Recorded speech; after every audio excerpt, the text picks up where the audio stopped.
नमस्कार, स्वागत है आपका विंध्य भारत में। मैं आपके साथ साक्षी गुप्ता। आइए बढ़ते हैं। रीवा व मऊगंज जिले में आचार संहिता लगने की जानकारी प्रेस वार्ता के माध्यम से रीवा कलेक्टर एवं जिला निर्वाचन अधिकारी श्रीमती प्रतिभा पाल द्वारा दी गई। साथ ही उनके द्वारा चुनावों की तैयारी व पोलिंग बूथ के संबंध में भी जानकारी दी गई। कलेक्टर रीवा द्वारा बतलाया गया कि आगामी चुनाव में जिले भर में 18 लाख से अधिक मतदाता अपने मत का प्रयोग कर सकेंगे। साथ ही 66,000 से अधिक मतदाता पहली बार अपने मताधिकार का उपयोग कर सकेंगे। इसके साथ ही रीवा कलेक्टर द्वारा और क्या क्या जानकारी दी गई, आइए देखते है हमारे संवाददाता इसराइल खान की रिपोर्ट। क्योंकि आज से मध्य प्रदेश में विधानसभा निर्वाचन हेतु जो चुनाव की घोषणा है वो निर्वाचन आयोग द्वारा कर दी गई है और इसी की घोषणा के साथ में जो आचार संहिता है वो प्रभावी हो गई है। अगर मैं रीवा जिले की बात करूं तो अपने यहाँ सभी रीवा और मऊगंज दोनों जिलों की 8 विधानसभाओं का जो निर्वाचन है उसके लिए जिला निर्वाचन अधिकारी रीवा में ही रहेंगे और अपनी 8 विधानसभाओं का जो निर्वाचन का शेड्यूल है वो मध्य प्रदेश के लिए जो निर्वाचन का शेड्यूल निर्वाचन आयोग ने जारी किया है वो उसी प्रकार से रहेगा। तो इसमें चूँकि आज से जो आचार संहिता प्रभावी हुई है उसके बाद में गजट नोटिफिकेशन की जो तारीख है वो 21 अक्टूबर की रखी गई है। नॉमिनेशन की जो लास्ट डेट है वो 30 अक्टूबर की है।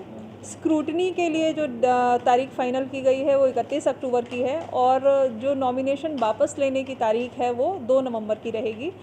जो अपने यहाँ निर्वाचन जिस दिन पोलिंग होनी है उसका जो तारीख है वो 17 नवंबर है और डेट ऑफ काउंटिंग जो डिसाइड की गई वो 3 दिसंबर है। तो इस तरीके से पूरे ज़िले की 8 विधानसभाओं में ये शेड्यूल रहेगा। आगे आने वाले जो निर्वाचन है यदि हम लोग उसकी तैयारियों पर बात करें तो रीवा ज़िले में 8 विधानसभाएं आप सभी लोग जानते हैं और अपनी पॉपुलेशन लगभग अगर हम लोग 2011 के सेंसस के बाद में एक्सट्रपोलेट करें तो लगभग 27 लाख बैठती है। अपने जो टोटल निर्वाचक हैं, जो मतदाता हैं पूरे ज़िले में सभी विधानसभाओं में, उनकी संख्या लगभग 18,36,000 के आसपास है। इस पूरे स्पेशल समरी रिवीजन में जो टोटल अपने यहाँ विधानसभा वार यदि स्थितियाँ देखें तो सिरमौर विधानसभा जो अपनी 68 नंबर की है उसमें अपने यहाँ 243 पोलिंग स्टेशंस बनाए गए हैं और इसमें लगभग 2,20,000 मतदाता इस निर्वाचन में भाग लेंगे। इसी प्रकार से 69 नंबर सिमरिया विधानसभा में 241 मतदान केंद्र हैं और जिसमें 2,25,000 से अधिक मतदाता निर्वाचन की प्रक्रिया में भाग लेंगे। इसी प्रकार से 70 नंबर विधानसभा त्योंथर में 231 मतदान केंद्र बनाए गए हैं जिसमें 2,16,000 मतदाता रहेंगे। मऊगंज में 2,251 पोलिंग स्टेशंस बनाए गए हैं जिसमें अपने 2,27,000 मतदाता रहेंगे। देवतला विधानसभा 267 मतदान केंद्र रहेंगे इसमें और लगभग 2,44,000 मतदाता निर्वाचन की पूरी प्रक्रिया से जुड़ेंगे। इसी प्रकार मनगवा में 281 मतदान केंद्र बनाए गए हैं और यहाँ जो मतदाताओं की संख्या है वो 2,48,000 रहेगी। रीवा विधानसभा में 244 मतदान केंद्र हैं और यहाँ पर 2,19,000 से अधिक मतदाता निर्वाचन प्रक्रिया में भाग लेंगे। गुड़ विधानसभा में अपने यहाँ 256 मतदान केंद्र हैं और इसमें 2,32,000 मतदाता पूरे निर्वाचन की प्रक्रिया से जुड़ेंगे। तो इस दौरान की जो गतिविधियाँ हैं, तैयारियाँ हैं, मतदान केंद्रों की जो AMF अशोर्ड मिनिमम फैसिलिटीज़ हम लोग मतदाताओं के लिए उपलब्ध कराते हैं उनकी प्रथम दृष्टया और प्राथमिक तैयारियां लगभग सभी जगह पूरी हो चुकी हैं। जो मतदान केंद्र रहेंगे उसमें सभी प्रकार के मतदाताओं के लिए मतदान केंद्र एक्सेसिबल रहें, इसके लिए सभी जगह रैंप की व्यवस्था की गई है। रैंप के साथ में पानी पीने की व्यवस्था, छाया की व्यवस्था और टॉयलेट की व्यवस्था सभी मतदान केंद्रों में रहेगी। इसी प्रकार से जो मतदान केंद्रों के बाद में जो सबसे पहले चुनाव की तैयारियों में हम लोग अपनी वोटर लिस्ट की जो बात करते हैं तो पूरे स्पेशल समरी रिवीजन में रीवा जिले ने इस बार स्वीप की एक्टिविटीज़ करते हुए महिला मतदाताओं के जो नाम हैं उनकी संख्या इस बार के जो वोटर लिस्ट है उसमें अधिक जोड़ी है और इसमें सभी BLOs ने बहुत अच्छा काम किया है। जो अपने यहाँ नए वोटर्स जुड़े हैं, जो पहली बार मतदान की प्रक्रिया में भाग लेंगे, जो अभी 18 वर्ष के हुए हैं, वो लगभग अपने ज़िले में इस बार 66,000 से भी अधिक रहेंगे। यानी ये वो वोटर्स होंगे जिन्होंने अभी अभी अपनी 18 वर्ष की आयु पूरी की है और मतदान की प्रक्रिया में पहली बार मतदान देने का जिनको अवसर मिलेगा। इसी प्रकार से अपने यहाँ जो नए फीमेल वोटर्स इस वर्ष में जो 2023 में हम लोगों ने जोड़े हैं वो 62,000 से अधिक हैं। और ये वोटर्स जुड़ने के बाद में जो रीवा का सेक्स रेशियो है वो हमारे इलेक्टोरल रोल के भी रेशियो से मैच करता हुआ थोड़ा नज़र आ रहा है। तो इस तरीके से वोटर लिस्ट को साफ़ रखने का प्रयास किया गया है, हेल्दी रखने का प्रयास किया गया है कि जितने भी ऐसे वोटर्स थे जो डेड वोटर्स हैं या रिपीटेड वोटर्स हैं वो हमारी मतदाता सूची में ना रहें, और कोई भी व्यक्ति जो 18 वर्ष की आयु पूरी कर चुका है वो हमारी मतदाता सूची में अनिवार्यता जोड़ा रहे। इसके प्रयास भी हम लोगों ने पिछले लगातार समरी रिवीजन के दौरान किए हैं और इसीलिए मतदाता सूची को साफ़ सुथरा और चुनाव के लिए तैयार रखने का प्रयास किया गया है। जो इस बार का चुनाव है, जैसा कि बताया गया है कि हमारे यहाँ जितने भी PWD वोटर्स हैं यानी दिव्यांग मतदाता और जितने भी सीनियर सिटीज़न्स हैं जो 80 वर्ष से अधिक की आयु के रहेंगे, उनके लिए एक विशेष फैसिलिटी इस बार तैयार की गई है कि उनको सुविधा की दृष्टि से वो चाहें तो अपने घर से भी पोस्टल बैलेट के माध्यम से इस मतदान की प्रक्रिया में भाग ले सकेंगे। इसके अलावा भी जो PWD वोटर्स हैं या सीनियर सिटीजन्स हैं उनके लिए अगर वो मतदान केंद्र आना चाहेंगे तो उसके लिए भी पृथक से व्यवस्थाएं की गई हैं ताकि उनको मतदान की प्रक्रिया में भाग लेने में किसी भी प्रकार की असुविधा ना हो और मतदान की जो प्रक्रिया है वो इस प्रकार की रहे जिसमें हर एक आयु वर्ग के मतदाताओं का समावेश हो। तो इसकी भी तैयारियां लगातार की जा रही हैं। अपने ज़िले में जो टोटल सभी विधानसभाओं में मिलाकर के जो सीनियर सिटीजन्स हैं यानी 80 वर्ष से आयु के ज़्यादा के जो मतदाता हैं वो लगभग 35,000 हैं, और इसी प्रकार से अपने यहाँ जो PWD दिव्यांग मतदाता हैं वो लगभग 7,662 मतदाता ऐसे हैं जो इस कैटेगरी में हमारी मतदाता सूची में जुड़े हुए हैं। तो इनके लिए पृथक से मतदान के दिन की जो तैयारियां हैं उनमें हम लोग ये ध्यान रखेंगे कि समावेशी मतदान के दिन हो सके।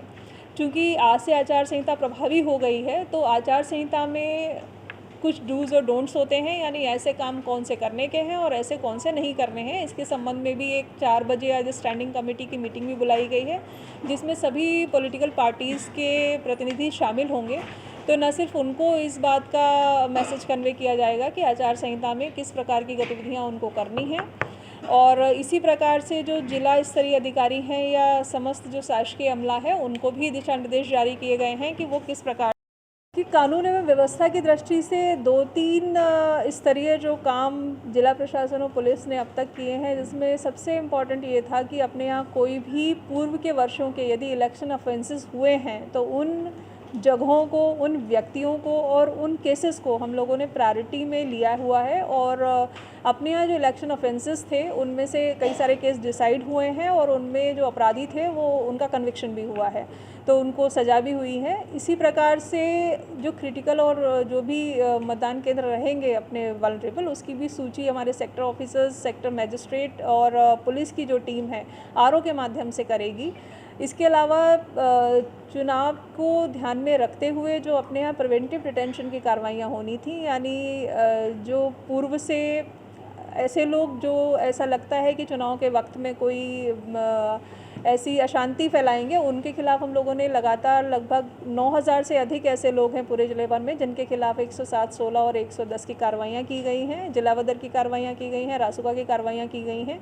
साथ ही जो चुनाव को देखते हुए अपने दोनों जो मेजर NH हैं, अपने इलाहाबाद प्रयागराज की तरफ जाने वाला जो अपना वहाँ चेक पोस्ट अपने चालू हो गए हैं और आज से वो और प्रभावी हो जाएंगे। इसी प्रकार से हनुमाना की ओर जाने वाले, मिर्ज़ापुर को जाने वाले NH पर भी अपने चेक पोस्ट लगा दिए गए हैं। और इस बार के चेक पोस्ट इस दृष्टि से और महत्वपूर्ण हो जाते हैं कि ये न सिर्फ पुलिस के चेक पोस्ट होंगे बल्कि ये इंटीग्रेटेड चेक पोस्ट होंगे। इसमें हमारी एक्साइज की टीम है, RDO की टीम है, फॉरेस्ट की टीम भी है और GST के भी कुछ अधिकारियों को इसमें लगाया गया है। तो एक तरीके से ये एक नाका ऐसा होगा जिसमें सभी विभागों की टीम मौजूद रहेगी और जो भी स्क्रीनिंग होती है वो इन सभी विभागों के जो तय रूल्स हैं उनके अनुसार की जाएगी। तो इस तरीके से लॉ एंड ऑर्डर को लेकर के हम लोगों ने तैयारियाँ की।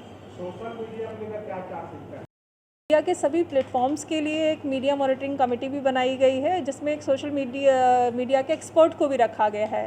तो आप सभी लोगों से ये अपील भी आप सभी लोगों के माध्यम से कि सोशल मीडिया को लेकर के 2-3 इम्पॉर्टेंट चीज़ें हैं कि कोई भी इस तरीके का मैसेज या किसी भी प्रकार का प्रचार प्रसार जो किसी व्यक्ति विशेष को या किसी पार्टी विशेष को प्रमोट कर रहा है वो किसी व्यक्ति को नहीं करना है। दूसरा, किसी भी इस प्रकार की भाषा का प्रयोग या इस प्रकार के भावनाओं को जो संप्रदायों की या धर्मों की भड़काते हैं, इस प्रकार का प्रयोग नहीं करना है।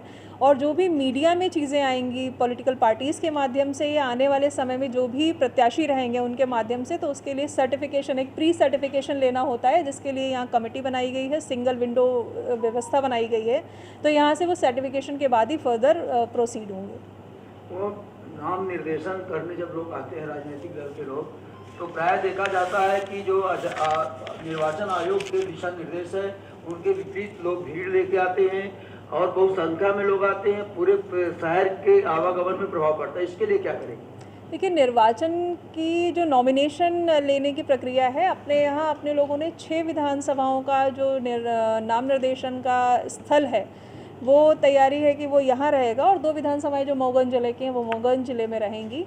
जो भी निर्वाचन आयोग के दिशा निर्देश हैं और इंस्ट्रक्शंस हैं उनके अनुसार ही नॉमिनेशन के दौरान लोग नॉमिनेशन हॉल में प्रवेश कर सकेंगे, और उसके बाहर भी कितने प्रकार के वाहन आने हैं, कितने लोगों का शामिल होना है, ये सभी भी जो अनुमतियां हैं वो अनुमतियां कंसर्न एसडीएम आरओ जारी करते हैं। उन अनुमतियों के अनुसार ही कार्रवाई होगी, और कहीं भी आदर्श आचरण संहिता का वायलेशन होगा तो हम लोग सख्त कार्रवाई करेंगे। इसीलिए लगातार स्टैंडिंग कमेटी का गठन ही इसलिए किया गया है ताकि न सिर्फ चुनावी प्रक्रिया में राजनीतिक दल भी उतने ही इम्पॉर्टेंट स्टेक होल्डर हैं, तो उनको इन सभी चीज़ों के बारे में समय समय पर अपडेट करना, बताना, ये सभी भी इसी के लिए स्टैंडिंग कमेटी बनाई गई है, तो सभी लोग इसका पालन करेंगे। फिलहाल के लिए इतना ही। खबरों का सिलसिला लगातार जारी है, बने रहिए हमारे साथ। नमस्कार।